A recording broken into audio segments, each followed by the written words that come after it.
Ya ayyuhal insan innaka kadihun ila rabbika kadhan famulaqih. Wahai manusia, sungguhnya kalian bekerja keras menuju Allah Subhanahu wa taala dan kalian akan bertemu. Apapun kegiatan kita ya, sebagai orang kaya atau orang miskin, sebagai pejabat atau rakyat jelata, semuanya sedang bekerja keras dan menuju pada titik yang sama, yaitu bertemu dengan Allah Subhanahu wa taala. Namun tidak seorang pun dari kita yang tahu kapan titik pertemuan tersebut. Allah Subhanahu wa taala menjadikan kematian seseorang adalah hal yang gaib baginya. Kata Allah Subhanahu wa taala, "Wa ma tadri nafsun madza taksibu ghada wa ma tadri nafsun bi ayyi ardin tamut." Tidak ada satu jiwa yang tahu apa yang akan dia kerjakan besok, dan tidak ada satu jiwa yang tahu di mana dia akan meninggal dunia, ya, di bumi mana dia akan meninggal dunia. Oleh karenanya kita semua memiliki probability atau kemungkinan yang sama terkait dengan kematian. Saya dan antum bisa saja beberapa saat kemudian akan dipanggil oleh Allah Subhanahu wa taala. Tanpa melihat usia, tanpa melihat kesehatan tubuh, karena kematian bisa datang sewaktu-waktu. Terlebih lagi di antara tanda-tanda hari kiamat adalah mautu al-faja'ah, yaitu kematian yang datang dengan tiba-tiba. Memang benar, saya sering sampaikan hal ini, bahwasanya namanya orang tua, ya, kalau rambutnya sudah putih, usia sudah 60 tahun ke atas, kemungkinan dia meninggal ya lebih besar daripada yang masih muda. Ini secara umum, secara statistik, kalau orang sudah usia 60 tahun ke atas, kemungkinan meninggalnya lebih besar daripada yang masih muda. Ya, demikian juga orang yang sakit-sakitan, apalagi sakitnya sudah komplikasi, kemungkinan dia untuk sampai pada titik pertemuan dengan Allah lebih besar daripada orang yang masih segar bugar dan sehat walafiat. Ini secara umum. Kalau kita buat statistik, kita buat perhitungan, maka tentu yang lebih banyak meninggal adalah yang berusia 60 tahun ke atas daripada yang masih muda. Tetapi kalau kita tinjau dari person demi person, maka semua kemungkinannya sama. Antara yang sehat dengan yang sakit sama-sama mungkin meninggal di hari tersebut. Ya, sama-sama mungkin bisa meninggal pada hari tersebut. Buktinya betapa banyak anak muda yang meninggal tanpa didahului sakit, atau orang meninggal karena kecelakaan, atau orang meninggal karena dibunuh orang, atau orang meninggal karena jatuh dari tempat yang tinggi. Wa kam min sahihin mata min ghairi illatin. Betapa banyak orang yang sehat walafiat meninggal tanpa didahului sakit. Kemarin saya ketemu kawan, dicerita temannya usia 52 tahun, suka olahraga teratur, setiap pekan lari mungkin 2 atau 3 kali lari. Lari beneran, bukan lari dari kenyataan, ya. Lari beneran. Ternyata meninggalnya ketika sedang lari.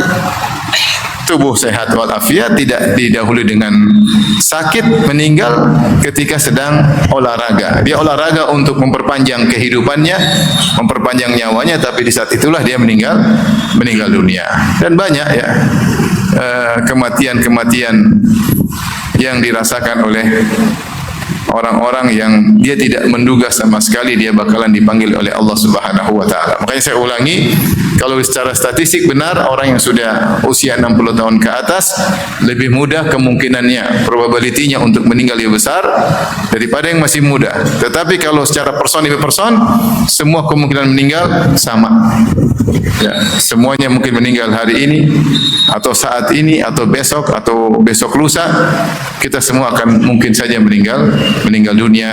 Kata penyair, "Man lam yamut bi sayfin mata bi ghairihi, ta'addadatil asbabu wal mautu wahid." Siapa yang tidak meninggal karena hantaman pedang, dia akan meninggal karena sebab yang lain. Dan sebab-sebab kematian itu sangat banyak, dan semua mengantarkan kepada satu akibat, yaitu kematian. Karenanya, ikhwan dan akhwat yang dirahmati oleh Subhanahu wa taala, seorang tidak tahu kapan dia meninggal dunia. Dia tidak tahu umurnya sampai berapa lama lagi, ya. Oleh karenanya dia hendaknya optimal untuk beramal soleh. Terutama ya kawan-kawan yang sudah usianya sudah semakin banyak ya, sudah 50 tahun ke atas, 60 tahun ke atas, yang rambutnya sudah putih semua ya, mau cari rambut hitam sudah susah. Ini kemungkinan meninggal ya mungkin lebih cepat ya. Yang masih muda juga sebagaimana saya dijelaskan, jangan juga berleha-leha karena dia tidak tahu kapan dia meninggal, dan kalau dia berleha-leha sekarang khawatir kebawa sampai dia meninggal dunia. Berleha-leha tidak semangat beramal soleh, karena seorang hidup di atas kebiasaannya. Mumpung masih muda, semangat beramal soleh. Ketika sudah tua, sudah pakem untuk terus semangat. Orang yang masih muda bermalas-malasan dan dia terus bermalas-malasan sampai 40 tahun, terkadang kalau sudah usia 40 tahun sudah susah untuk merubah perangainya, sehingga dia terus bermalas-malasan sampai meninggal dunia. Dan siapa yang meninggal dunia maka telah tegak kiamatnya. Kata para ulama, man mata faqad qamat qiyamatuhu. Siapa yang meninggal dunia maka telah tegak kiamatnya. Kenapa? Karena dia sudah berpindah pada alam akhirat, yaitu masuk dalam alam barzakh. Dia sudah mulai merasakan pembalasan muqaddimah, apakah nikmat kubur ataukah azab kubur. Kita enggak perlu menanti sampai hari kiamat besar ya, al-qiyamatul kubra ya, sebagaimana Allah kabarkan, di mana bumi digonjang-ganjing, dihancurkan, langit kemudian diruntuhkan, dilipat oleh Allah Subhanahu wa taala. Itu semua akan terjadi dan akan kita rasakan. Tetapi siapa yang meninggal maka telah tegak baginya kiamat sugra. Kiamat sugra. Dia sudah meninggal, selesai. Dia sudah tidak bisa beramal soleh lagi ya. Dan ketika kita akan meninggal, baru kita tahu ternyata setiap detik yang kita jalani di atas muka bumi ini ternyata sangat bernilai, menentukan nasib kita pada kehidupan berikutnya. Allah Subhanahu wa taala berfirman, "Man kafara fa alaihi kufruh wa man amila salihan fali anfusihim yamhadun." Siapa yang kafir maka dia akan merasakan akibat kekufurannya, dan siapa yang beramal soleh fali anfusihim yamhadun, maka sungguhnya untuk diri mereka sendirilah mereka menyiapkan tempat tinggal yang nyaman. Sebagian ulama salaf menyatakan maksudnya dia menyiapkan tempat tidur yang nyaman di alam barzakh. Siapa yang beramal soleh dia sedang menyiapkan istananya, kenyamanannya pada alam berikutnya. Maka saatnya kita hidup ini, saatnya kita berletih-letih untuk beramal soleh. Ya, berletih-letih untuk beramal soleh. Apa kata Al-Ghazali rahimahullahu taala? Siapa yang di dunia berkeringat banyak karena beribadah kepada Allah, maka keringatnya akan sedikit ketika berada di bawah terik matahari di padang mahsyar yang jaraknya cuma 1 mil. Siapa yang bermalas-malasan di dunia ini untuk beribadah kepada Allah, maka dia akan banyak mencucurkan keringat pada hari kiamat kelak. Saatnya sekarang kita beramal soleh. Lihat ketika Allah menceritakan tentang orang yang akan meninggal dunia. Ya ayyuhalladzina amanu la tulhikum amwalukum wala auladukum an dzikrillah wa may yaf'al dzalika fa ulaika humul khasirun wa anfiqu mimma razaqnakum min qabli an ya'ti ahadakumul maut fa yaqula rabbi laula akhartani ila ajalin qaribin fa asaddaqa wa akun minas salihin. Wahai orang-orang beriman, janganlah harta kalian, anak-anak kalian membuat kalian lalai dari mengingat Allah Subhanahu wa taala, dari zikir kepada Allah. Siapa yang melakukan hal ini, hartanya dan anak-anaknya yang buat dia lalai dari mengingat Allah, maka sungguh mereka itulah orang-orang yang merugi. Dan infakkanlah sebagian harta kalian sebelum datang kematian kepada salah seorang dari kalian, maka dia berkata, Rabbi laula akhartani ila ajalin qaribin fa asaddaq. Ya Rabbku, tundalah kematianku meskipun sebentar saja. Ini Allah cerita tentang orang kaya yang dia ketika hidup punya kesempatan untuk banyak bersedekah, ATM-nya isinya banyak, duitnya banyak, namun dia tunda, sampai akhirnya ketika mau meninggal dunia, nyawanya sudah mau dicabut, dia minta, ya Allah, tundalah kematianku barang sebentar. Dia cuma butuh 5 menit, 10 menit untuk dia berinfak sebanyak-banyaknya. Tapi kata Allah, wala yuakhirallahu nafsan idza jaa ajaluha. Allah tidak akan menunda kematian seorang jika telah tiba ajalnya. Wallahu khabirum bima ta'malun. Sungguhnya Allah Maha mengetahui apa yang kalian kalian lakukan. Ini contoh penyesalan yang Allah ceritakan tentang orang yang akan meninggal dunia. Dia minta waktu sedikit saja. Dia minta waktu sedikit saja untuk bisa apa? Untuk bisa bersedekah. Ya. Seandainya para penghuni kubur dibangkitkan atau ditanya, kalian diberi umur kembali ke dunia sehari, kira-kira apa yang mereka lakukan? Mereka akan beramal soleh sebanyak-banyaknya. Mereka berangan-angan untuk bisa beramal soleh, namun tidak bisa lagi. Disebutkan ada seorang salaf, disebutkan oleh Ibn Rajab Al-Hambali dalam kitab-kitabnya Ahwalul Kubur. Ada seorang ulama, dia mengantar mayat, kemudian mayat tersebut dikubur, kemudian dia sholat dengan sholat yang ringan, mungkin karena dia letih, dia sholat sekadarnya. Setelah itu dia bermimpi ketemu dengan penghuni kubur yang baru dia kuburkan tersebut. Ya, dia bilang, engkau sholat dengan sekadarnya? Kata dia, iya. Ya. Kata sang penghuni kubur, seandainya saya dikasih waktu untuk sholat sekedarnya seperti engkau saja, lebih saya suka daripada dunia dan seisinya. Artinya ingin beramal soleh meskipun sedikit pun, namun nggak bisa. Meskipun kau sholat tadi sekedar asal-asalan yang penting sah, saya pingin dikasih waktu bisa sholat seperti itu. Cuma saya sudah nggak bisa lagi. Saya sudah nggak bisa lagi. Ini penyesalan orang yang dalam kuburan, mereka sudah tidak bisa beramal soleh. Sekarang kita kalau ingin baca Quran masih bisa, ingin bersedekah masih bisa, berbakti sama orang tua, mungkin yang punya orang tua masih bisa, masih sholat malam masih bisa, ingin hafal Quran masih bisa. Tinggal kita mau atau tidak. Karenanya ikhwan dan akhwat yang dirahmati Allah Subhanahu wa taala, pada kesempatan kali ini kita akan membahas apa saja kiat-kiat yang mungkin bisa kita lakukan ya agar kita bisa optimal di sisa umur yang kita miliki. Dan yang penting adalah akhir kita indah. Yang penting akhir kita indah. Rasulullah SAW bersabda, innamal a'malu bil khawatim. Amalan tergantung apa? Akhirnya. Amalan tergantung akhirnya. Ya.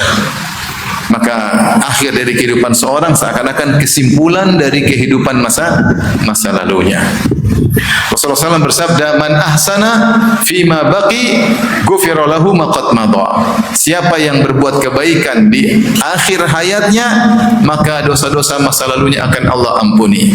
Wa man asaa fima baqi, siapa yang di akhir hayatnya masih berbuat kemaksiatan, berbuat keburukan, ukhidha mimma baqi wa mimma madha, maka dia akan disiksa oleh Allah akibat dosa-dosa masa lalunya dan dosa-dosa sisa akhir hayatnya.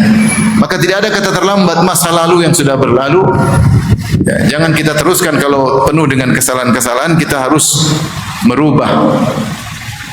Progres Islam kita lebih baik, semakin bertambah tahun, semakin bertambah usia, semakin waktu perjumpaan dengan Allah semakin dekat, harusnya kita semakin amal solehnya semakin banyak dan semakin berkualitas. Ngaji semakin baik, ya, ilmu semakin bertambah, ya, takwa semakin bertambah. Orang kalau ngaji setahun 2 tahun harusnya akan nampak dalam perangainya, dalam aktivitasnya semakin bertakwa. Ngaji semakin lama harusnya tidak duniawi, bukan semakin mikir apa? Duniawi, tapi mulai semakin memikirkan akhirat. Ngaji semakin lama harusnya aktivitas yang tidak ada faedahnya untuk akhirat semakin dia tinggalkan. Kalau ada orang ngaji semakin duniawi, semakin sibuk dengan aktivitas tidak ada faedah, ini ngajinya salah. Mungkin niatnya salah, mungkin ustadznya salah. Kalau ada ustadz semakin buat orang duniawi, semakin enjoy dengan kehidupan duniawinya, bersenang-senang, ngabisin uang yang enggak ada perlunya, ini ngajinya salah. Mungkin sang murid niatnya salah, atau bisa jadi memang pematerinya salah. Maka seorang evaluasi dirinya masing-masing. Allah berfirman, ya ayyuhalladzina amanu taqullaha wal tanzur nafsum ma qaddamat lighad wattaqullah. Wahai orang-orang yang beriman, bertakwalah, dan hendaknya setiap jiwa melihat apa yang sudah dia kerjakan sekarang untuk masa depannya. Jadi kita disuruh evaluasi. Kalau bahasa syariatnya disuruh namanya muhasabah. Muhasabah itu berhenti sebentar, renungkan bagaimana kegiatan kita tahun ini atau minggu ini atau bulan ini atau hari ini, apakah progres lebih baik menuju lebih baik ataukah kita semakin terpuruk? Renungkan. Ya. Wal tanzur nafsum ma qaddamat lighad. Hendaknya setiap jiwa melihat apa yang sudah dia lakukan di kehidupan dunia untuk persiapannya di akhirat. Jika kita tidak evaluasi, maka kita semua akan menyesal ya. Kata Allah Subhanahu wa taala, waji'a yauma idzin bi jahannam yauma idzi yatadzakkarul insanu wa anna lahu dzikra yaqulu ya laitani qaddamtu li hayati. Ketika neraka dihadirkan pada hari kiamat kelak, yauma yatadzakkarul insan, maka semua manusia akan ingat seluruh apa yang pernah dia lakukan. Maka file yang pernah tentang amal-amal yang pernah lakukan, kebajikan atau keburukan, dia ingat semua. Yang pernah dia lupakan akan diingat kembali. Ketika itu dia sadar, yauma yatadzakkarul insan wa anna lahu dzikra, maka apa faedahnya dia sadar ketika itu sudah lewat kesempatannya. Maka dia berkata, yaqulu ya laitani qaddamtu li hayati. Dia berkata, seandainya dulu waktu di dunia dia beramal soleh untuk kehidupannya sekarang. Penyesalan itu akan semua kita rasakan pada waktunya. Karenanya kita sama-sama berjuang agar kita tidak terlalu menyesal pada hari kiamat kelak. Mumpung ada usia, mumpung ada kemampuan, ada potensi, maka beramal solehlah sebaik-baiknya. Baik, apa sih yang bisa kita lakukan? Yang pertama, agar kualitas amal kita baik ya. Dan saya katakan tadi, yang terpenting adalah akhir dari seorang. Sering disampaikan oleh para ulama tentang kisah Sa'ad bin Mu'adz. Sa'ad bin Mu'adz radhiyallahu anhu, umur Islamnya cuma sekitar 6 tahun. Beliau masuk Islam sekitar tahun 11 atau 12 kenabian, kemudian meninggal setelah perang Khaybar ya, tahun 5 Hijriah. Sehingga umur dia sekitar Islam dia sejak mu'allaf sampai meninggal, umur dia sekitar 6 atau 7 tahun umur Islamnya. Tetapi ketika beliau meninggal, ihtaza Arsyur Rahman, ihtazza Arsyur Rahman, arsy Allah bergetar li mauti Sa'ad, karena meninggalnya Sa'ad bin Mu'adz. Karena orang ini meskipun Islamnya cuma sedikit, sebentar, tetapi Islam yang berkualitas. Allah melihat bagaimana akhir Islam seseorang. Innamal a'malu bil khawatim, amalan tergantung dari akhirnya. Ini yang makanya saya mengajak diri saya dan juga pada ikhwan dan akhwat, para ummahat yang sudah lama mengaji, lihat bagaimana kualitas Islam kita sekarang, semakin baik atau tidak, ada progres atau tidak. Jangan udah ngaji bertahun-tahun ternyata kita malah tersibukkan nonton film Korea, bicara dunia, malah sibuk ke mall, senangnya ke mall, malah ketemu teman-teman baru, malah bicaranya dunia terus. Sudah semakin tua, semakin keriput, bicaranya dunia terus. Ini berarti kita ada kemunduran. Apa yang kita kajikan selama ini tidak ada dampaknya, tidak ada realisasinya. Hanya sekedar ilmu yang masuk di hati, kemudian keluar atau masuk telinga, keluar telinga kiri, masuk telinga kanan, keluar telinga. Enggak ada faedah, tidak merasuk di hati. Baik, yang pertama mungkin yang sama-sama kita perhatikan. Yang pertama, jangan pernah tunda kebajikan. Jangan pernah tunda kebajikan. Kapan ada muncul ide untuk berbuat kebajikan, maka jangan pernah tunda ya. Jangan pernah tunda. Karena ketika kita ada ide untuk melakukan kebajikan, berarti kita sedang diberi hidayah oleh Allah Subhanahu wa taala. Dan jarang-jarang kita punya niat kebaikan. Tiba-tiba punya ide ingin baca Quran, segera buka Quran baca. Tiba-tiba punya ide untuk bersedekah, segera kasih sedekah. Jangan tunda-tunda. Jangan tunda-tunda ya. Jangan tunda-tunda. Karena kapan kita tunda, kita akan sesali dan bisa jadi kita tidak jadi melakukannya. Kita tidak jadi melakukannya. Makanya Khalid bin Ma'dan berkata, "Idza futiha li ahadikum babul khair falyusri ilaihi fa innahu la yadri mata yughlaqu anhu." Jika dibukakan pintu kebaikan di hadapan salah seorang dari kalian, maka segeralah masuk. Jangan tunda-tunda, karena dia tidak tahu kapan pintu kebaikan tersebut tertutup. Kalau dia tunda-tunda bisa jadi tertutup sehingga dia nggak bisa masuk lagi. Seorang tiba-tiba ingin bersedekah, ingin kasih uang sama supirnya kayak sama pembantunya, dia bilang nanti sore aja lah, ini pagi. Tiba-tiba di pagi hari dia ingin berbuat baik, ada hidayah dari Allah ingin berbuat baik kepada pembantu atau supir, dia bilang nanti sore aja. Ketika sore dia tidak jadi kasih, mungkin dia lupa, mungkin ada kebutuhan lain. Kebutuhan tidak akan pernah ada habisnya, sehingga akhirnya dia nggak jadi. Dia nggak jadi, sayang. Allah kasih niat baik lagi, tiba-tiba di pagi hari ingin sholat duha. Terbetik dalam hatinya pengen sholat duha, nanti aja lah 10 menit lagi. 10 menit lagi dia enggak jadi sholat duha. Telepon datang, kemudian sibuk sana sini, akhirnya enggak jadi sholat duha. Kenapa? Dia tunda kebaikan.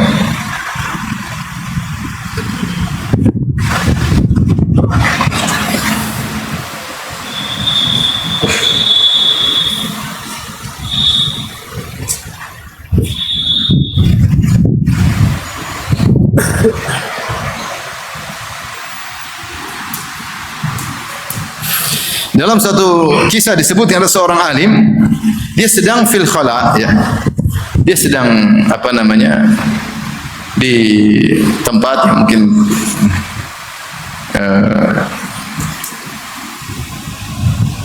dalam suatu tempat yang mungkin mandi atau tempat yang kosong sepi, tiba-tiba dia panggil muridnya. Dia bilang, "Fulan, tolong bantu saya lepaskan baju ini. Kemudian berikan baju ini kepada si fulan." Kata muridnya, "Halla sabarta hatta takhruj?" Nanti aja sampai kau keluar dari tempat tersebut. Apa kata orang alim ini? "Lam aman ala nafsi an tataghayyar wa kana qad khatara li badluhu." Saya tidak merasa aman atas jiwaku nanti berubah niatku. Sementara telah terbetik dalam hatiku untuk mensedekahkan jubah yang sedang saya pakai ini kepada si fulan. Saya mau sekarang, saya nggak mau tunda. Artinya jubah yang dia pakai berarti dia suka kan? Dia lagi pingin sedekahkan jubah yang sedang dia pakai kepada orang lain. Dia bilang, "Murid, tolong bantu saya lepas jubah ini, kasihkan kepada si fulan." Kata muridnya, "Nanti aja, nanti selesai urusanmu." Kata dia, "Enggak. Lam aman, saya tidak merasa aman, ya. Ala nafsi anta taghayyar, saya tidak merasa aman terhadap jiwaku, bisa jadi dia berubah. Tadinya mau pingin kasih enggak jadi kasih." Dan ini sering terjadi bagi kita. Kita tunda-tunda akhirnya enggak jadi. Oleh karenanya datang dalam hadis Rasulullah SAW bersabda, "At-tu'adatu fi kulli syai'in khairun illa fi amalil akhirah." Kata Nabi SAW, menunda-nunda atau tidak tergesa-gesa, tidak gerasa-gerusu dalam segala perkara baik kecuali dalam amalan akhirat. Segera kecuali dalam amalan akhirat. Kata para ulama yang menafsirkan hadis ini, dalam urusan dunia asalnya seorang tidak tergesa-gesa, sabar. Makanya Rasulullah SAW memuji Ashash Abdul Qais. Kata Rasulullah SAW kepada sahabat ini radhiyallahu anhu, "Inna fika khoslataini yuhibbuhumallah."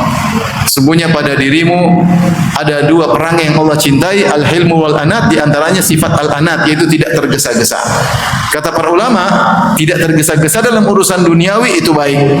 Karena kita enggak tahu bagaimana dampaknya, sehingga seorang jangan tergesa-gesa, mikir dulu. Dia mau dagang, dia mau taruh modal, dia mau menikah, dia mikir dulu, karena dia enggak tahu bagaimana dunia ini ujungnya. Berbeda dengan amalan akhirat. Kalau amalan akhirat sudah pasti hasilnya, maka tidak perlu mikir-mikir. Salat duha emang ada masalah? Baca Quran ada masalah? Salat malam ada masalah? Sedekah ada masalah? Enggak ada masalah, ngapain pikir-pikir? Makanya datang perintah Allah Subhanahu wa taala untuk segera dalam amalan akhirat.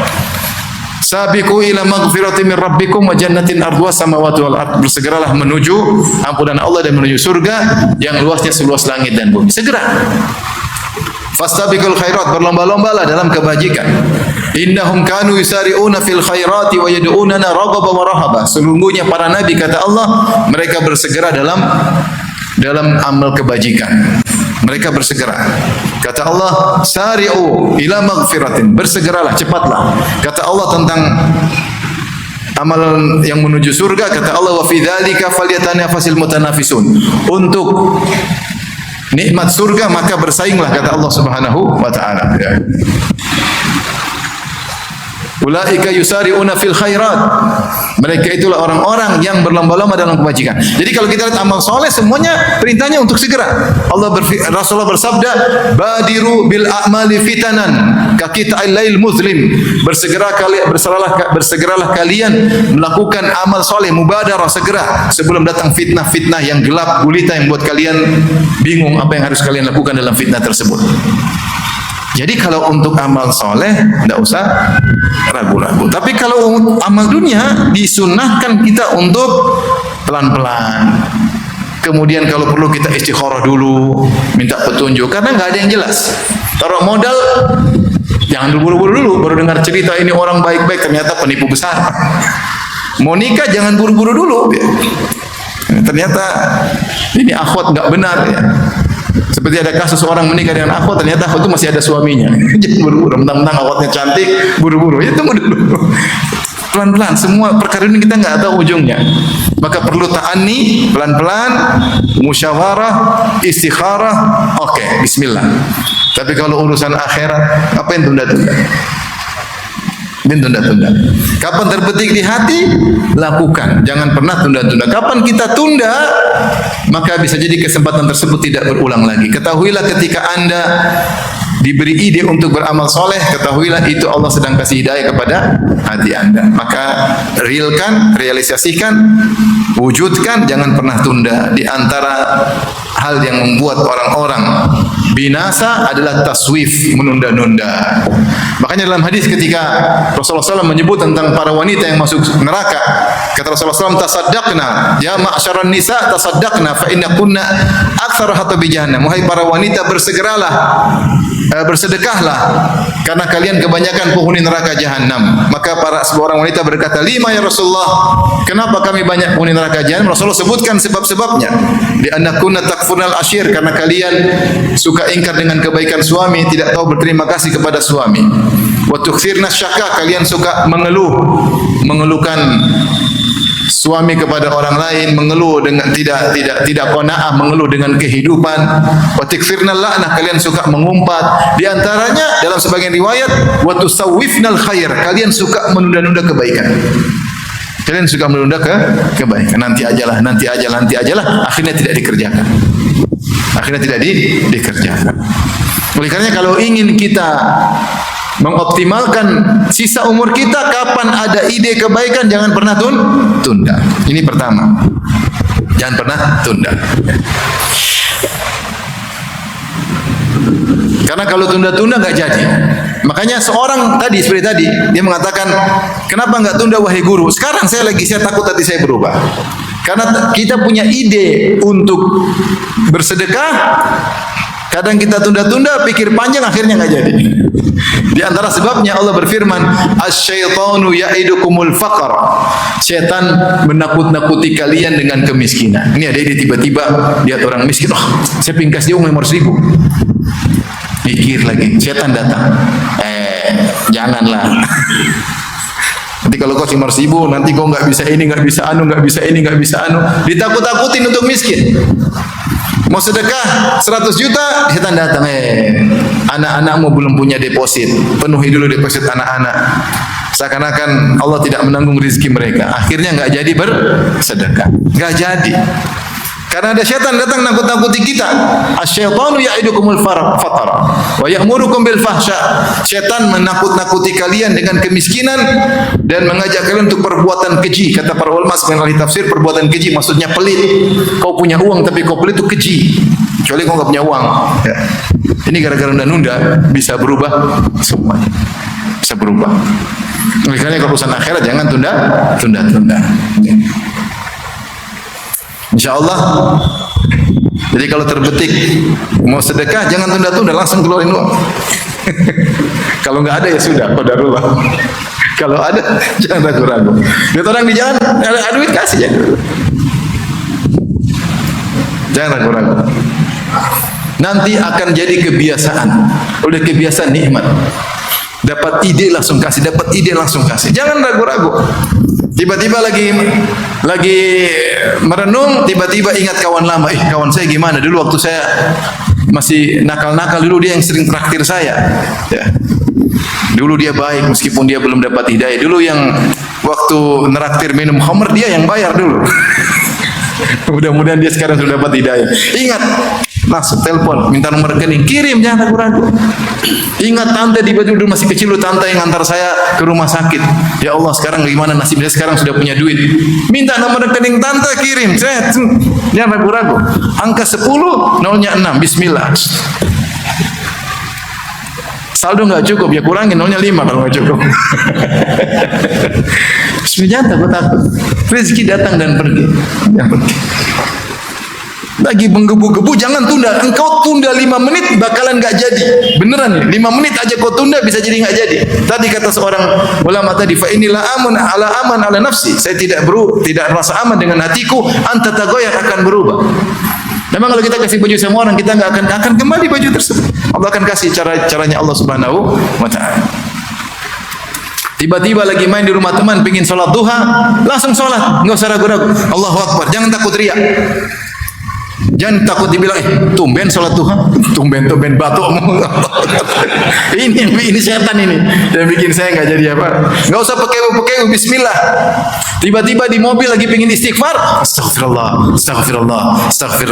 Tobat ya. Iya, tobat, astagfirullah. Enggak usah malu-malu. Karena kita sedang dikasih hidayah untuk berzikir kepada Allah. Tiba-tiba pengin baca Quran. Subhanallah. Enggak usah malu-malu. Kita sedang dapat hidayah dari Allah Subhanahu wa taala. Karena ikhwan, ini penting agar kita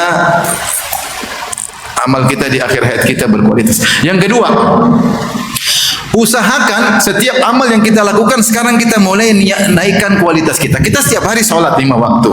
Dan biasa kita mungkin sholat asal-asalan. Coba mulai hari ini saya ingin sholat dengan ihsan.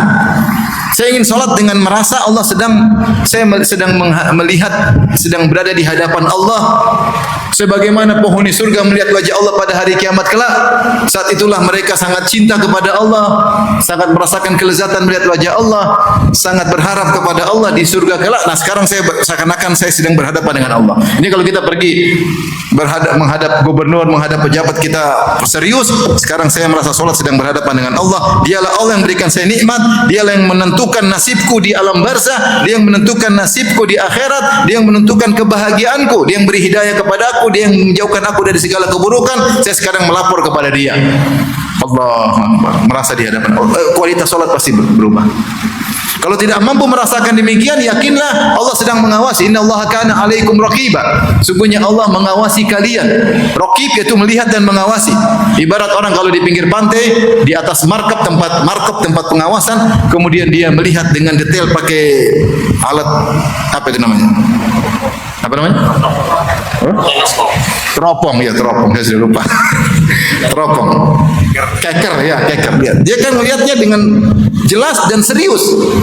Namanya muraqabah itu melihat, bukan cuma sekedar melihat sambil menilai, dengan mengawasi. Allah melihat kita dengan penuh pengawasan dan sambil menilai kita. Maka kalau kita merasa Allah sedang melihat kita, itu namanya muraqabah, senantiasa merasa diawasi oleh Allah, maka pasti kualitas ibadah kita pasti lebih baik, pasti lebih khusyuk, dan pasti tidak riya. Kenapa kita riya? Karena kita lepas dari diri kita perasaan diawasi oleh Allah, sehingga kita merasa diawasi oleh manusia, sehingga kita butuh validasi manusia, butuh like manusia. Tapi kalau kita merasa Allah sedang melihat saya, selesai. Allah mengatakan, wa tawakkal 'alal azizir rahim alladzi yaraka hina taqum wa taqallubaka fis sajidin innahu samiul alim. Bertawakallah kepada Allah yang Maha Perkasa dan Maha Penyayang. Alladzi yaraka hina taqum. Allah Maha Aziz, Maha Perkasa dan Maha Sayang kepada engkau. Karena sayang kepada engkau, dia perhatikan engkau. Alladzi yaraka hina taqum, yang melihat engkau ketika kau berdiri hendak salat. Wa taqallubaka fis sajidin, ketika kau bergerak dalam salatmu, sujudmu, rukukmu bersama orang-orang yang salat bersamamu. Allah lihat satu persatu. Allah nilai satu persatu. Kita salat rame-rame, tapi apakah semua pahalanya sama? Tidak. Kata Ibnu Taimiyah rahimahullah, bisa jadi seorang di saf yang sama berdampingan, pahala antara keduanya seperti langit dan bumi. Yang bisa menilai Allah Subhanahu wa taala. Kalau kita merasa Allah sedang melihat, maka kualitas salat kita akan bertambah. Kalau kita baca Quran, setiap hari insyaallah kita baca Quran. Jangan lupa ketika baca Quran, kita sekarang niatkan saya mencari berkah dengan baca Quran ini. Niatkan saya ingin cari hidayah dengan baca Quran ini. Niatkan saya ingin bermunajat, membaca surat dari Allah Subhanahu wa taala. Niatkan saya ingin tambah iman dengan baca Quran, sehingga kita bacanya serius, bukan asal-asalan. Dan ini menambah kualitas kita. Toh kita baca Quran, toh kita solat. Waktu yang kita gunakan untuk solat duhur sama, tidak berubah setiap hari. Tetapi yang membuat berbeda adalah kualitas. Maka sekarang mumpung kita masih punya waktu hidup untuk solat, entah berapa kali Allah kasih izinkan, tingkatkan kualitas solat kita. maka dampaknya akan berbeda di akhirat kelak. Baca Quran kita mulai kita rubah. Zikir pagi petang kita jangan buru-buru. Sekarang kita mulai zikirnya dengan pelan sambil kita renungkan maknanya. Karena isi zikir pagi petang kebanyakan isinya doa. Ya. Baca sedikit-sedikit, pelan-pelan kita baca zikir pagi petang agar zikir pagi petang kita berkualitas. Mulai sekarang kalau kita zikir salat jangan buru-buru. Assalamualaikum warahmatullahi wabarakatuh. Assalamualaikum warahmatullahi wabarakatuh. Astagfirullah. Pelan-pelan aja, jangan subhanallah. Alhamdulillah. Bar. Pelan-pelan. Subhanallah. Sambil kita renungkan. Toh kita akan melewati waktu tersebut. Bedanya berkualitas atau tidak. Kalau kita biasakan ibadah kita berkualitas, maka pahalanya semakin besar. Karena sekarang kita ngumpulin modal sebanyak-banyak untuk bertemu Allah. Kalau Allah cabut nyawa kita, selesai, game over. Kita nggak bisa lagi beramal soleh. Maka jangan ibadah kita begini-begini saja. Kata Nabi SAW, Inna Allaha yuhibbu idha amila al-abdu amalan an yutqinahu. Sungguhnya Allah cinta atau suka kepada seorang hamba jika dia melakukan suatu amalan, dia melakukannya dengan itqan, dengan profesional. Salatnya profesional, baca Qurannya profesional, zikirnya profesional, salat malam yang serius. Kalau dia dakwah dia serius, kalau ngurus istri dia serius, ngurus anak dia serius. Kalau dia ngajar dia serius. Sehingga seluruh amal dia berkah karena dia bekerja dengan profesional. Dia tahu ada penilaian dari Allah. Ada penilaian Allah menilai dia apakah dia menjalankan amal dengan terbaik atau tidak. Maka seorang jangan asal-asalan, serius dalam mengerjakan segala kegiatan ibadahnya. Ya, kata orang kalau kau berbuat baik sempurnakan, jangan tanggung-tanggung. Kalau engkau ingin berbuat baik sama tetangga, serius perhatian dia. Kalau dia lapar kita kasih makan, kalau dia sakit kita bantu kesehatannya. Kalau kita mampu, ya. Serius. Kalau kita ngurus anak yatim datang ke rumah kita urusin dengan benar, serius. Kita urusin keperluannya, kita sekolahkan, kita didik, kita kasih wajangan, serius. Sehingga seluruh amalan kita itqan itu profesional. Dan ini menjadikan amalan setiap amalan kita berkualitas. Betapa sering kita berzikir tanpa kualitas. Betapa sering kita zikir habis sholat tidak berkualitas. Entah zikir subhanallah pikirannya kemana. Betapa sering kita sholat pikiran kita kemana-mana. Tidak berkualitas sholat kita. Rasulullah mengatakan inna rajula la yansarifu min sholati wa ma kutiba lahu illa nisfuha au thuluthuha au rubu'uha au khumusuha ila usyruha. Seorang selesai sholat tidak dicatat pahala amal sholatnya kecuali cuma setengahnya atau sepertiganya atau seperempatnya atau seperlimanya sampai sepersembilannya sampai sepersuluhnya. Itu jarang orang yang dicatat sempurna sholatnya. Kenapa? Karena dia sholatnya tidak serius. Allahu Akbar pikiran kemana-mana. Para ummahat jadi wanita yang soleha benar-benar serius ngurus suami dengan benar-benar. Jangan ngurus suami asal-asalan. Ngurus suami benar-benar. Lihat Aisyah radhiyallahu anha, dia yang menyisir rambut Nabi sallallahu alaihi wasallam, dia yang kasih parfum di baju Nabi, di badan Nabi sallallahu alaihi wasallam. Aisyah radhiyallahu anha. Ibu-ibu kalau ngurus suami yang benar, kalau suami mau pergi kantor, ibu-ibu yang sisirin. Kasihan bapak-bapak sisir sendiri, istrinya kemana? Kasihan bapak pakai parfum sendiri, istrinya kemana? Serius ngurusin suami biar pahalanya besar. Ngurus anak-anak serius. Jangan sibuk main HP, lihat Topet, lihat Shopee, lihat macam-macam. Anak terbengkalai, jangan. Setiap kegiatan kita profesional agar kualitas ibadah kita tidak sama seperti yang dulu. Ini mulai kita terapkan. Mulai terapkan dari satu-satu. Dari kalau kita baca Quran, coba serius. Baca, mau baca Quran, auzubillahi minasyaitonirrajim. Makna kandungan hayati kandungan makna ini. Aku berlindung kepada Allah dari godaan syaitan yang terkutuk. Kenapa? Kalau kita baca Quran, syaitan datang buat pikiran kita kemana-mana. Sehingga kita baca, pikiran kita ke mall sambil bisa baca Quran. Ini baca Quran tidak berkualitas. Akhirnya dampak ke hati kurang. Jadi kalau orang baca Quran itu kan banyak tujuannya. Wasyifa'u lima fis sudur, untuk menghilangkan penyakit hati. Saya baca Quran, saya berobat agar penyakit hati saya hilang. Hasad, dengki hilang. Ya. tamak terhadap dunia hilang. Saya ingin baca Quran agar saya sembuh. Kalau ada penyakit fisik juga boleh kita baca Quran agar penyakit fisik kita hilang. Kita baca Quran agar mendapatkan pahala di akhirat. Kita baca Quran agar Al-Quran menjadi pemberi syafaat bagi kita pada hari kiamat kelak. Ya Rabbi, mana'tuhu minan naum fasyafi'ni fih. Al-Quran akan mengatakan, ya Rabbku, aku telah mencegah dia dari tidur malam karena dia baca Quran. Izinkanlah aku beri syafaat kepada hamba-Mu ini. Di alam barzah ketika ada gangguan ingin mengganggu sang mayat, maka Quran datang membela. Kau tidak bisa mengganggunya, kau tidak bisa masuk lewat sini. Saya menjaganya. Quran memberi syafaat. Quran memberi apa? Syafaat. Tapi ini yang keberapa tadi? Yang kedua. Sekarang yang ketiga. Kelanjutannya, jangan pernah meremehkan amal soleh sedikit pun. Jangan pernah meremehkan. Kita senyum ibadah. Kata Nabi SAW, tabassumuka fi wajhi akhika sadaqah. Senyumanmu kepada saudaramu adalah apa? Sedekah. Kata Rasulullah SAW, la tahqiranna minal ma'rufi syai'an walau an talqa akhaka biwajhin tariq. Jangan kau meremehkan kebaikan apapun, meskipun hanya tersenyum ketika bertemu dengan saudaramu. Apa maksudnya kita tersenyum? Senyum dapat pahala. Ya. Rasulullah menyebutkan tentang satu amal yang rendah. Kata Rasulullah SAW, al-imanu bid'un wa sab'una syu'bah. Iman itu 70 sekian cabang. A'laha kalimatul la ilaha, yang paling tinggi la ilaha illallah.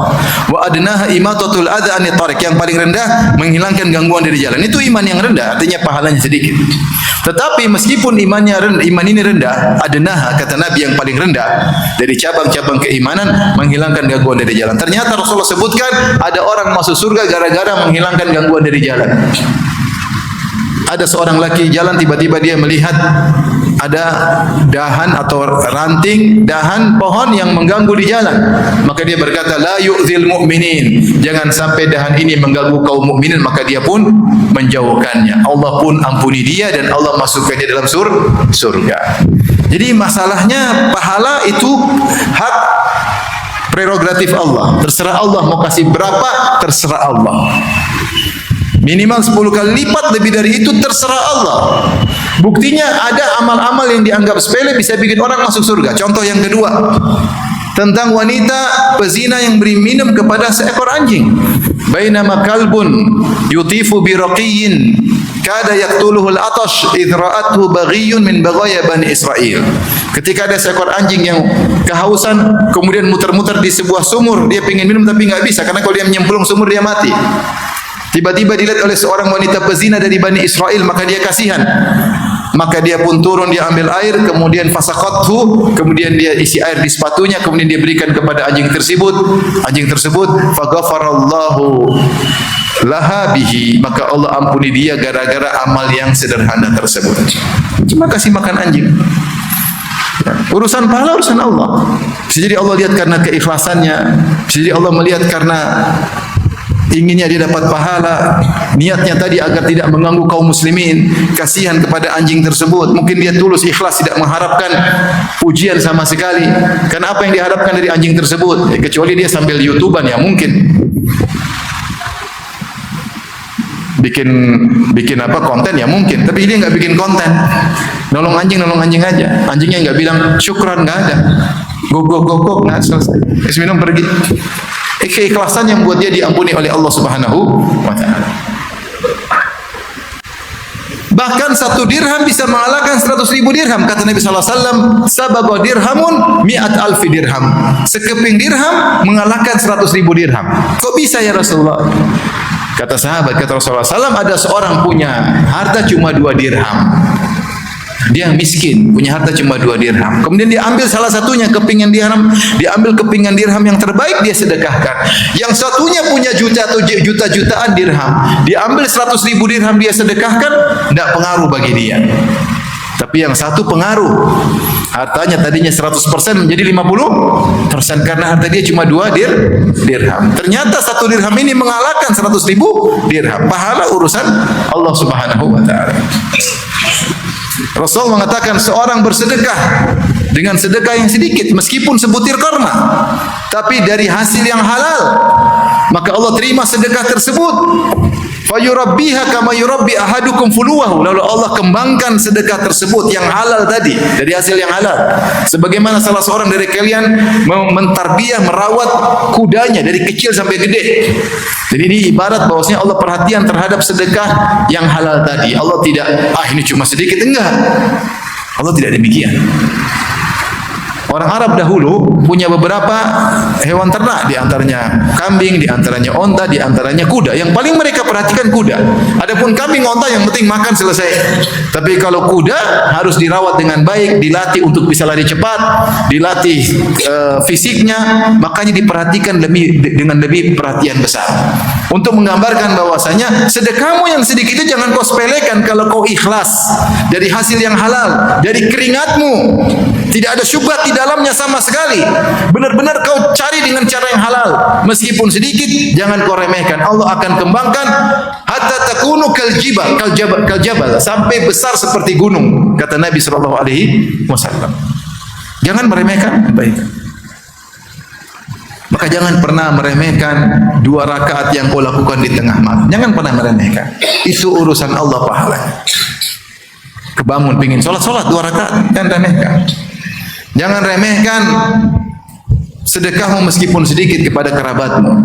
Jangan remehkan kau korbankan sebagian waktumu untuk orang tuamu. Disuruh orang tua, bismillah, korbankan waktu demi orang tua. Tidak ada yang ringan di sisi Allah kalau seorang mengerjakannya dengan ikhlas. Apa kata Ibnu Mubarak? Rubba amalin saghirin tu'azzimuhun niyyah. Betapa banyak amal kecil jadi besar gara-gara niat yang tulus. Wa rubba amalin kabirin tusaghiruhun niyyah. Betapa amal besar, biayanya besar, capek dibuat, tapi jadi kecil nilainya gara-gara niat yang tidak benar. Oleh karenanya, jangan pernah meremehkan amal soleh. Apapun yang bisa kita kerjakan, kerjakan. Apa susahnya kita masuk rumah, kita ucapkan salam. Assalamualaikum warahmatullahi wabarakatuh.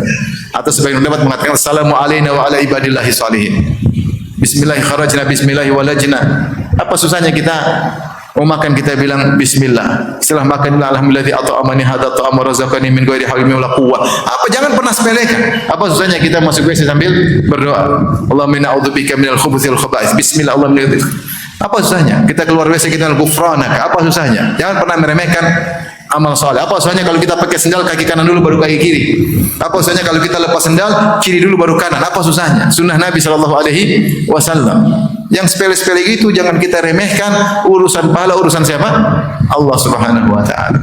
Buktinya ada amal sepele Allah menjadikan seorang sebab masuk surga, dan kita tidak tahu amal mana yang buat kita masuk surga. Jadi jangan pernah sepelekan amal soleh. Rasulullah mengatakan ittaqun nara walau bisyaqqit tamrah. Jagalah dirimu dari neraka meskipun hanya bersedekah sepenggal korma. Ini Nabi bukan suruh kita pelit, enggak. Tapi kalau kau punya harta kecuali 1 korma, belah sepenggal kasih. Bisa menghalaimu dari neraka jahanam. Kita punya uang sedikit, jangan aduh cuma 2.000. Kayaknya kasih aja. Cuma segini, mohon maaf. Meskipun tidak didoain sama orangnya. Tapi kalau 100.000, makasih Pak Haji, semoga panjang umur. Rezekinya lancar. Kalau 2.000 nggak didoain, ya sudah, tidak apa-apa. Urusan kita bukan dengan dia, urusan kita dengan siapa? Allah Subhanahu wa taala. Baik, ini yang keberapa? Sekarang yang keempat. Yang keempat, sama amal soleh. Berusaha ya melakukan amal apapun niatnya karena Allah Subhanahu wa taala. Selalu makan karena Allah, olahraga karena Allah, bertemu dengan kawan karena Allah, bercanda karena Allah Subhanahu wa taala. Semua yang karena Allah ada pahalanya. Kata Nabi SAW, innamal a'malu binniyat. Amalan tergantung niat. La ajra illa in hasbah. Kata Nabi SAW, tidak ada pahala kecuali kalau diniatkan karena Allah Subhanahu wa taala. Amal soleh terbagi menjadi 2. Ada namanya ibadat mahdah seperti salat, puasa, zakat, sedekah. Insyaallah kita tahu ini karena Allah. Tapi ada amal-amal duniawi seperti tidur, makan, olahraga, bercengkrama, ngobrol, jalan-jalan. Ini semua perkara duniawi yang sering kita lakukan. Maka niatkan karena Allah. Sehingga seluruh aktivitas kita karena Allah Subhanahu wa taala. Dan ini sangat penting, karena kalau kita niat karena Allah, kita diberkahi oleh Allah Subhanahu wa taala. Makanya Allah berfirman tentang berhubungan dengan istri. Kata Allah Subhanahu wa taala, "Nisa'ukum harthul lakum fatu harthakum anna syi'tum wa qaddimu li anfusikum wattaqullaha wa'lamu annakum mulaqu." Istri kalian adalah sawaladang bagi kalian, maka datangilah sawaladang tersebut. Ya, sirami sawaladang, jangan dibiarkan kering. Kemudian kata Allah, maksudnya gauli istri kalian. Ini perkara duniawi, menggauli istri. Namun setelah itu Allah berfirman, wa qaddimu li anfusikum, persembahkanlah amal soleh untuk dirimu dalam menggauli istrimu. Para ulama ahli tafsir bahas apa maksudnya. Bagaimana cara mendapat pahala ketika berhubungan dengan istri? Ternyata masalah niat. Ketika kau berhubungan dengan istri, niat menjalankan kewajiban sebagai seorang suami. Sebagaimana kau butuh untuk melampiaskan syahwatmu karena di jalan yang benar, istrimu juga butuh untuk melampiaskan syahwatnya di jalan yang benar. Sebagaimana kau butuh untuk menundukkan pandanganmu ketika berhubungan dengan istri, istri juga butuh untuk menahan pandangannya karena hasilnya tersalurkan. Niatmu, saya berhubungan istri menjaga kemaluan, untuk menundukkan pandangan, agar punya anak yang soleh dan soleha. Maka ketika kau berhubungan, dapat pahala. Bahkan kau berniat agar saya tidak terjerumus dalam perkara yang haram, dapat pahala. Makanya Rasulullah bersabda kepada para sahabat, "Wa fi buti ahadikum sadaqah." Engkau menggauli istri kalian, istrimu sedekah. Sahabat bertanya, "Rasulullah, ayadau ahaduna syahwatahu fil halali wa lahu ajrun?" Ya Rasulullah, apakah seorang menggauli istrinya dapat pahala? Sahabat bingung, kok bisa menggauli istri dapat pahala? Rasulullah namakan sedekah. Kata Rasulullah SAW, "Alaisa law wada'ahu fil harami akana alaihi wizrun?" Bukankah kalau dia menyalurkan syahwatnya dengan zina dapat dosa? Kata sahabat, tentu. Maka demikian kalau dia salurkan di tempat yang halal dapat pahala. Ini contoh bahwasanya kita melakukan suatu perbuatan yang itu hubungan intim suami istri, kalau kita lihat sepintas jauh dari nilai akhirat, ternyata juga bisa dapat pahala dengan kegiatan seperti itu. Apalagi yang lainnya, apalagi yang lainnya. Rasulullah bersabda, "Lasta tunfiqu nafaqatan tabtaghi biha wajhallah illa ujirta 'alaiha hatta luqmatal lati tajalu fi imratik." Tidaklah kau berinfak, kau mencari wajah Allah kecuali dapat pahala, tapi dengan syarat mencari wajah Allah. Kau infak kasih anakmu, bayarkan SPP, bayar uang listrik. Kalau bayar listrik jangan ragu-ragu. Bismillah. Belikan beras buat anak istri, jangan ragu-ragu. Ini saya niatkan karena Allah, saya menafkahi anak istri, melakukan kewajiban. Semua yang kau niatkan karena dapat pahala. Sampai suapan yang kau suapkan ke mulut istrimu. Bayangkan, seorang suami lagi bercanda, lagi bermesraan, suapin istrinya. Kapan antum terakhir suapin istri? Wallahu a'lam. Kapan terakhir suapin istri? Kemarin Ustaz, istri sakit. Enggak, pas lagi enggak sakit. Kapan suapin apa? Istri. Pada waktu masih bulan madu. Sekarang bulan bawang sudah tidak ada. Ya akhi, kita suapin istri bermesraan, niat karena Allah dapat pahala. Yang bilang siapa? Nabi SAW. Ini perkara mesra dapat pahala. Lihat Nabi SAW baca Quran sambil berada di hijri Aisyah, sambil berpangkuan di Aisyah. Rasulullah merajaah Quran. Dia baca Quran sambil menyenangkan istri. Rasulullah bisa. Rasulullah ketika berpuasa sempat mencium istri. Karena Nabi SAW yuqabbilu wa yubashiru wa huwa sha'im. Rasulullah sedang puasa, dia mencium-buiku padahal dia masih dalam kondisi berpuasa. Maksud saya, segala kegiatan kita niat karena Allah, itu niat sebentar aja, niat karena Allah. Antum olahraga, niat karena Allah. Benar ada niat bersenang-senang main sama kawan, tapi saya niat supaya saya sehat, supaya saya umur panjang, dan Rasulullah bersabda, khairukum man tala umruhu wa hasuna amaluhu. Sebaik-baik kalian adalah yang panjang umurnya dan baik amalnya. Di antara sebab saya umur panjang dengan olahraga. Sebagian kita, saya tidak makan gorengan karena Allah Subhanahu wa taala. Boleh saja. Saya jaga makanan karena Allah Subhanahu wa taala. Saya ingin umur panjang, ingin apa? Beramal saleh. Kalau kita sudah mati 1 detik, kita impikan tidak bisa kembali, 1 detik tidak bisa kembali. Saya ingin olahraga dapat pahala.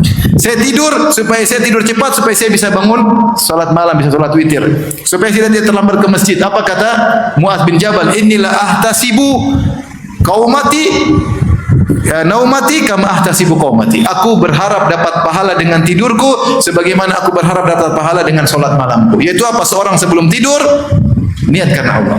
Tidurnya 2 jam, 3 jam, 4 jam, 5 jam dapat pahala. Meskipun ngorok, meskipun ngiler, dapat pahala. Meskipun ngelindur, dapat pahala. Kenapa dia tidur? Niatnya karena Allah. Kata Mu'adz, aku berharap dengan tidurku dapat pahala sebagaimana aku berharap salat malamku dengan dapat pahala. Karena dengan tidur aku salat malam seger. Tidur. Nah, bagaimana kita bisa tidur karena Allah? Kita doa sebelum tidur. Adapun kalau sebelum tidur kita murojaah WhatsApp, murojaah medsos, dengar berita ketiduran, mana niat karena Allah? Pinginnya nonton tapi ketiduran, niatnya karena pingin nonton begadang, tapi ketiduran.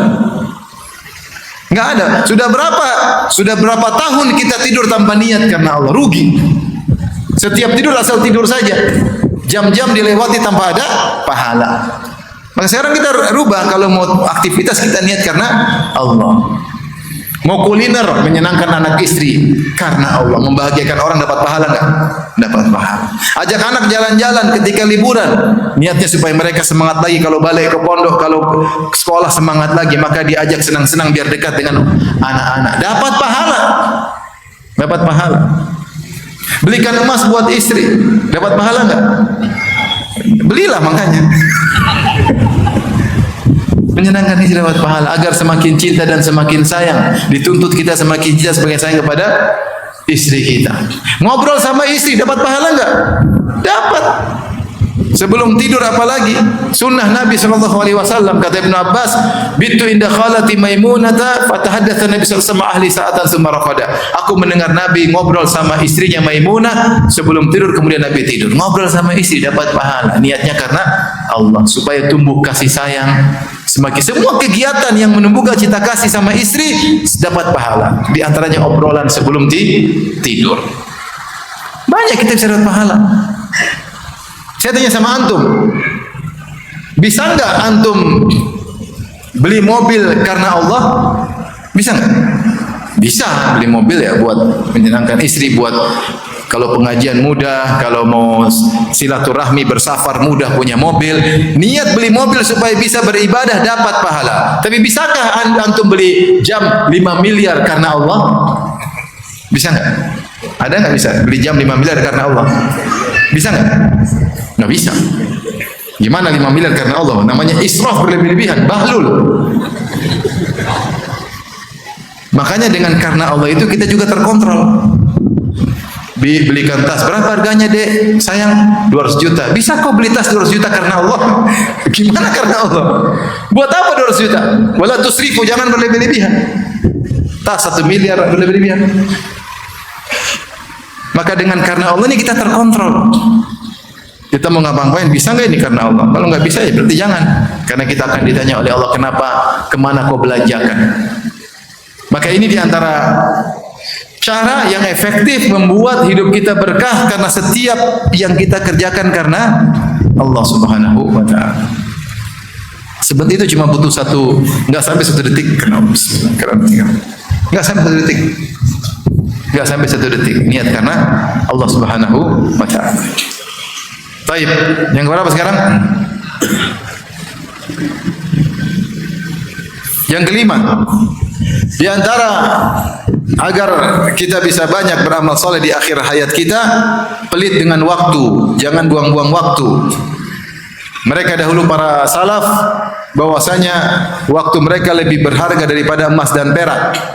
Kalau dikatakan time is money, bahwasanya waktu adalah uang, kata orang-orang pencari dunia, maka orang beriman mengatakan al waktu agla minadz zahab, waktu lebih berharga daripada emas. Emas pergi masih bisa kita cari lagi, waktu pergi nggak bakalan kembali lagi. Oleh karena di antara ciri-ciri orang beriman adalah orang-orang yang menghargai waktu. Allah berfirman di antaranya, ya, walladzina hum 'anil lagwi mu'ridun, yaitu orang-orang yang berpaling dari perbuatan sia-sia. Sia-sia enggak ada manfaatnya dia berpaling, enggak bisa orang beriman buang-buang waktu, enggak. Umur adalah modal dasar dia. Umur ini adalah modal dia untuk beramal soleh. Kalau enggak ada umur dia enggak bisa lagi beramal soleh. Dia butuh baca Quran butuh waktu. Dia belajar butuh waktu, dia sholat butuh waktu, berbakti sama orang tua butuh waktu. Bagaimana dia waktu dia buang-buang? Waktu dia buang sampai umur dia buang. Allah juga berfirman tentang ciri-ciri penghuni surga. Kata Allah Subhanahu wa taala, "Wa idza marru bil lagwi marru kirama." Kalau mereka melewati perkara sia-sia, mereka tinggalkan dengan elegan, enggak mau mampir perkara yang sia-sia. Nah, kita sekarang evaluasi diri.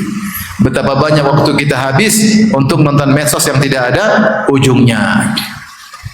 Tidak ada endingnya. Yang nonton Ijazah seri 1 belum selesai sampai sekarang. Sudah ada endingnya? Belum ada. Ijazah seri 2 sudah ada endingnya? Belum ada. Mau ikuti itu habis waktu. Habis waktu. Nguti-nguti cerap-cerapkan orang, maki-makin orang, habis waktu. Bukannya tidak perlu tahu secukupnya. Secukupnya kita perlu tahu tentang kondisi ekonomi kita, perpolitikan kita, perlu ngerti, tapi jangan berlebihan. Yang jadi masalah kita berlebihan sehingga waktu kita lebih banyak untuk baca seperti itu daripada baca Quran, itu masalahnya. Sehingga umur kita terbuang-buang. Sehingga waktu untuk cengkrama dengan istri enggak ada. Dari pergi kantor pulang kantor pegang HP sibuk dengan medsos. Zikir pagi petang enggak sempat. Kenapa sibuk lihat berita yang enggak tahu ujungnya, enggak tahu bagaimana ceritanya. Habis waktu. Maka di antara hal yang membuat benar-benar menyita umur kita adalah nonton berita. Indonesia itu negeri 1001 malam. Mengalahkan Baghdad. Kalau orang Baghdad dulu cerita 1001 malam, sekarang kalah. Indonesia setiap hari ceritanya banyak. Setiap hari ceritanya banyak. Berita politik, berita artis, berita kriminal, berita ekonomi, berita selingkah-selingkuh, berita macam-macam berita, enggak ada habis-habisnya. Kalau kita mau ikuti semua, habis umur kita. Maka kita ikuti seperlunya. Berita olahraga saja menyita waktu begitu banyak. Apa? Berita bola, berita basket, berita tinju, berita pertarungan bebas, berita banyak mau kita ikuti. Bola saja yang mau kita ikuti, tokoh-tokohnya ada banyak. Ada Ronaldo, ada Ronaldinho, ada Messi, ada zaman dulu ada siapa? Maradona, ada Maradona sudah mau, entah masih hidup atau sudah mati, masih kita cari beritanya. Masih hidup atau sudah mati Maradona? Masih hidup, nggak tahu. Jangan pura-pura nggak tahu. Maksudnya kita mau satu bahan aja mau kita ikuti terlalu banyak ceritanya. Kalau kita ikut semua habis umur. Kapan baca Quran? Kapan baca sejarah Abu Bakar, bicara sejarah Umar? Kapan baca sejarah Islam? Khulafaur Rasyidin, dinasti Umayyadiyah Abbasiyah, dinasti Utsmaniyah. Banyak mau kita belajar. Perjuangan-perjuangan, sejarah-sejarah pahlawan kita aja minim, enggak tahu kita. Siapa yang tahu sejarah cinta sama Imam Bonjol misalnya, Diponegoro misalnya, Panglima Sudirman? Kita enggak tahu ceritanya secara detail bagaimana perjuangan mereka. Sehingga kita nasionalis, cinta kepada negara karena Allah Subhanahu wa taala, enggak tahu. Tapi kalau tanya tentang Ronaldo, tahu semua orang. Dari mana, istrinya berapa, wallahu alam, anaknya berapa, pada tahu. Pada ngerti, dibayar berapa tiap bulan, kontraknya berapa, main di mana saja, pada tahu. Si waktu kita habis, buang-buang umur. Ini yang buat kita masalah, sehingga amal kita tidak berkualitas. Karena untuk beramal butuh waktu, maka ciri orang beriman menghargai waktunya. Menghargai waktunya. Disebutkan Syekh Sa'di ketika melewati orang-orang Arab sedang ngobrol, dia bilang, kalau saya bisa beli umur kalian, bisa beli waktu kalian, saya akan beli. Kekurangan waktu. Kekurangan waktu. Karena ingin beramal soleh tidak ada waktu. Umur tidak mencukupi. Subhanallah.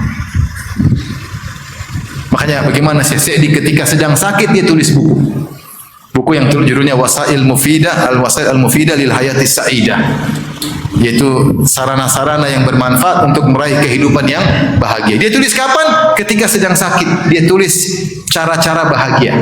Padahal dia sedang sakit parah. Di waktu sakit dia sempat nulis buku.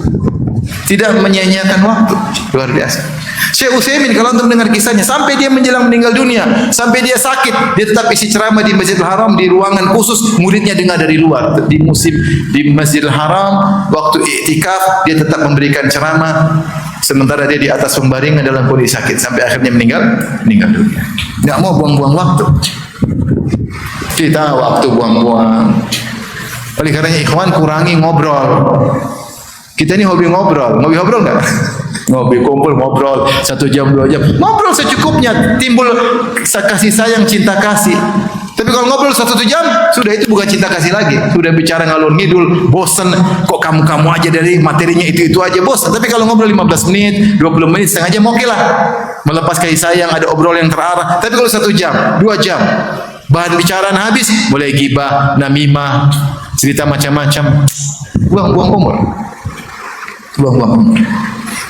Maka agar akhir hayat kita berkualitas, pelit waktu, sok sibuk. Apa sok sibuk. Kalau orang aja, ayo kita ke sana dong. Sibuk. Kamu sok sibuk? Iya, memang saya sok sibuk. Saya sok sibuk. Sibuk apa? Ya ada aja lah. Sibuk ngurus istri, sibuk ngurus anak, sibuk ngurus kerjaan, sibuk berbakti sama orang tua, sibuk silaturahmi, banyak kesibukan yang harusnya kita bisa sibuk. Sibuk zikir, sibuk hafal Quran, sibuk murajaah, sibuk pengajian, banyak kesibukan. Kita nelpon tante nggak pernah, telepon om nggak pernah, telepon ponakan nggak pernah, ngunjungi kakak adik padahal tinggalan dekat juga nggak pernah. Tetangga nggak pernah kita salami, tetangga nggak pernah kita kunjungi. Apa?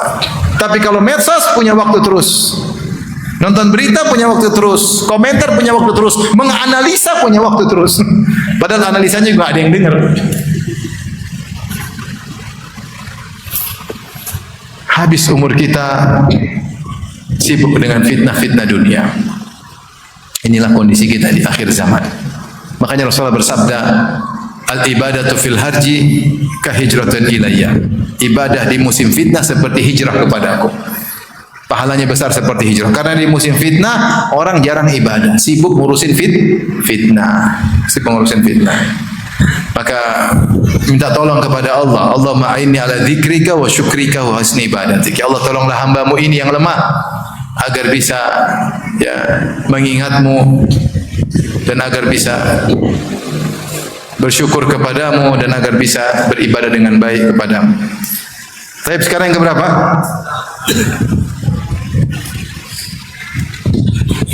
Keenam, pastikan seluruh kewajiban kita kepada orang lain sudah kita tunaikan. Pastikan seluruh kewajiban kita kepada orang lain sudah kita tunaikan. Dalam hidup ini kita punya hak dan kita punya kewajiban. Hak kita jangan terlalu diperhatikan. Kalau hak kita tidak dikasih sama orang, kita akan ambil di akhirat. Dan kebutuhan kita untuk ngambil pahala lebih besar daripada ngambil hak kita di dunia. Ada orang ngerampas hak kita minta, nggak dikasih, biarin aja.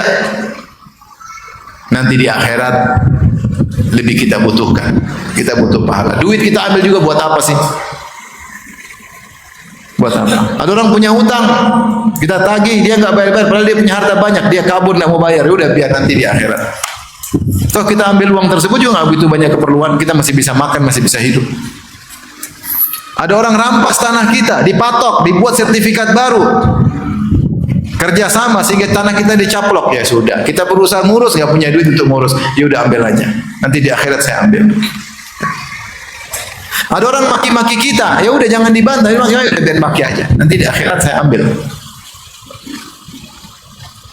Ada orang tuduh kita yang tidak, kita mau bela diri juga percuma, nggak ada yang dengar. Dia terlalu banyak sewa orang untuk menuduh kita. Ya sudahlah. Ya nanti di akhirat aja. Itu hak kita, dicabik-cabik nggak ada masalah. Memang kita sedih, tapi itu lebih baik kita ambil di akhirat daripada sekarang. Yang jadi masalah hak orang sama kita, sudah kita tunaikan enggak? Kita punya utang sama orang, sudah kita bayar enggak? Kata Nabi, matalul ghani zulmun.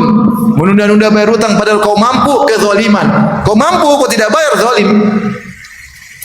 Ustaz, saya enggak punya. Kau bagaimana enggak punya mobil ada 5, rumah besar, jual rumah. Bayar utangmu, beli rumah kecil. Mobil 5 tuh jual, biarin tinggal 1. Mana bilang enggak punya duit? Bohong. Kau mampu tapi kau tidak bayar hutang, zalim. Waktunya bayar hutang, nantilah bulan depan. Saya mau kelola dulu uang saya, uang ini masih bisa dikelola. Haram.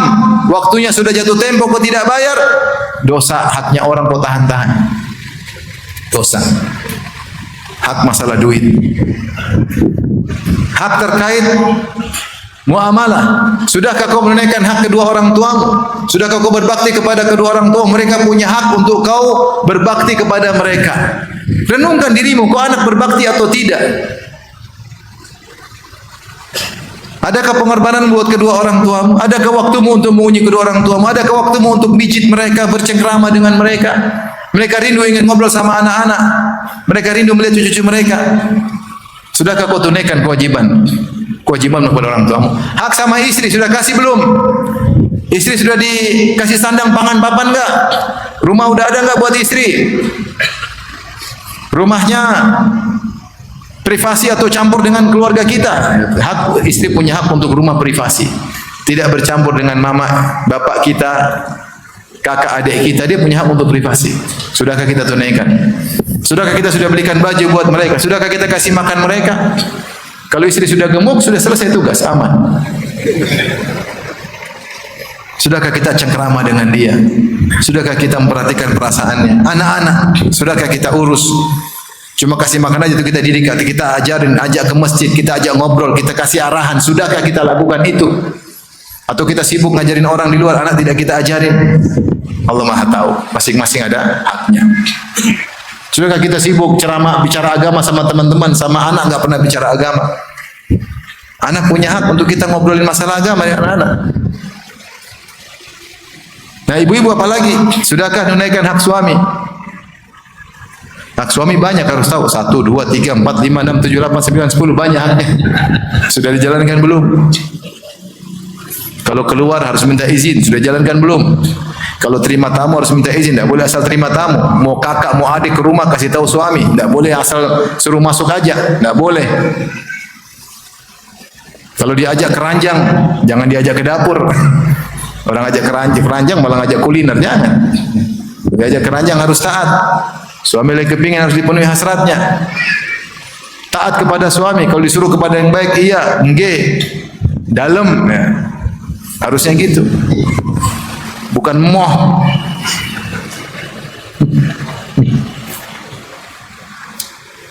Semua ada hak dan kewajiban. Kewajiban tetangga sudah kita tunaikan enggak? Tetangga miskin kita tahu enggak? Dia lapar kita tahu enggak? Jangan kita kenyang tetangga kita miskin. Tidak beriman orang yang tetangganya kelaparan dia tidur nyaman. Tahu enggak tetangga? Hak kerabat, tante, om, kakek, nenek, masih banyak hak yang harus kita tunaikan. Hak bos kita kerja sama bos kita. Sudah kita tunaikan haknya belum? Anak buah kita sudah kita tunaikan, hak pembantu kita, supir kita, pegawai kita, haknya sudah kita tunaikan enggak? Sesuai dengan perjanjian enggak?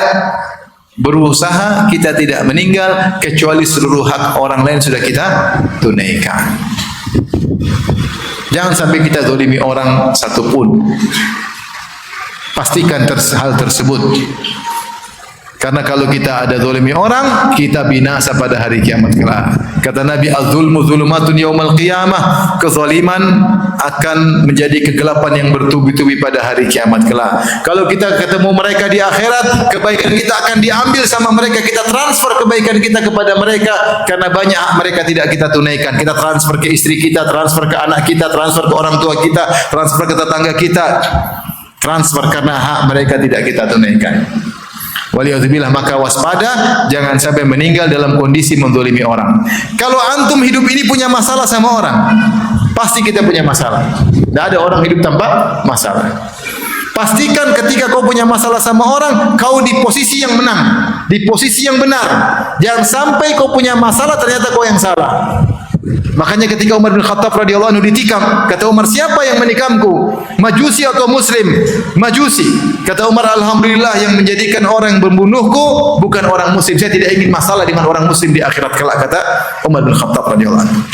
Repot kalau kita harus sidang musuh kita di akhirat ternyata orang Muslim juga, yang sholat juga, yang mengucapkan la ilaha illallah juga. Repot. Kalau kita posisi benar tidak ada masalah. Kalau kita salah, kita binasa. Hidup jangan cari masalah, tapi kalau ada masalah, pastikan kau di posisi yang benar. Dan tidak mungkin hidup tanpa masalah, tidak mungkin. Karena kita interaksi dengan manusia. Pastikan kau di posisi yang benar. Kalau tidak, maka pahalamu akan disedot oleh mereka. Maka Nabi berkata, atadruna manil muflis? Tahukah engkau siapa orang yang bangkrut?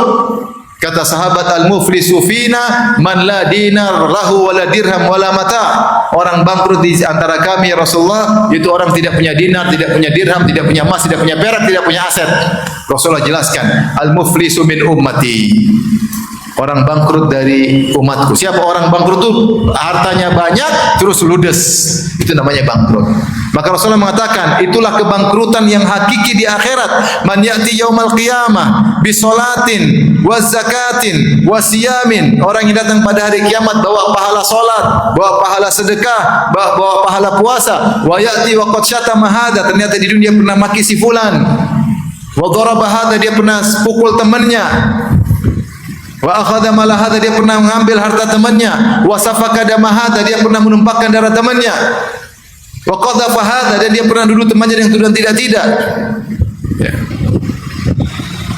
Maka diambillah wa ya'ti hadza, yang satu ambil pahalanya, ambil pahalanya. Fa in faniyat hasanatu qabla an yuqda ma alaihi ukhidha min sayyi'atin faturihat alaihi thumma turiha finnar. Kalau ternyata sudah over pahala, sudah habis dan masih banyak tanggungannya, maka dosa-dosa mereka diambil, dipikulkan kepada dia, kemudian dilemparkan dalam neraka jahanam. Baik. Habis waktu. Kayaknya sudah habis waktu. Sudah tidak bisa dilanjutkan lagi, sampai di sini saja kajian kita. Semoga yang sedikit ini pun sudah susah kita kerjakan. Semoga Allah membantu kita untuk bisa mengerjakan apa yang telah kita dengar, terutama sang pembicara semoga bisa komitmen dengan apa yang dia sampaikan.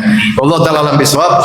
Semoga Allah menganugerahkan kepada kita husnul khatimah. Amin ya rabbal alamin. Wabillahi taufiq wal hidayah. Assalamualaikum warahmatullahi wabarakatuh.